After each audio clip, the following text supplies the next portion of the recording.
अस्सलाम वालेकुम बिलाल भाई, क्या हाल है? ठीक है अल्हम्दुलिल्लाह। बिलाल भाई, हमारे व्यूवर्स के लिए क्या चीज़ लेके आए, नई चीज़ कोई दिखाएं? हमने आज नई चीज़ लेके आए हैं, 3 पीस पश्मीना सूट हमने बनाया है।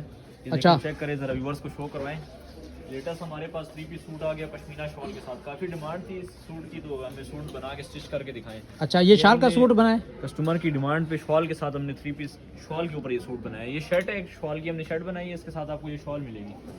ये इसकी शॉल है। शॉल तो आप कोई भी इसका कंट्रास्ट में कर सकते हो, इसकी सेम शॉल है, बिल्कुल सेम कंट्रास्ट में है एम्ब्रॉयडरी के साथ। नीचे जो है प्लेन ट्राउज़र लगाया हमने, और इसकी स्टिचिंग दिखा दें व्यूअर्स को करीब से, बिल्कुल साफ़ सुथरी हमने बनाई हुई है। ये 3 पीस सूट कस्टमर के ऑर्डर पे हमने बनवाया है, बहुत ही लेटेस्ट है। इंशाल्लाह हमारा जो ऑर्डर जाएगा, जिस बहन का है हमने उसके लिए रेडी कर दिया है। बहुत ही लेटेस्ट सूट है ये। तो नेक्स्ट आपको ने जिस कलर में बनवाना हो हमसे रब्ता कर लें, हर कलर आपको मिल जाएगा। इसमें शॉल में इधर दिखाएं, इस तरफ लगे हैं। जिस शॉल में भी आपने शर्ट बनानी होगी इंशाल्लाह आपको बना के दिखाएंगे। तो एक दफ़ा फिर इसकी लुक दिखा दें व्यूअर्स को। तो ये थी आज की वीडियो हमारी। ओके, अल्लाह हाफ़िज़।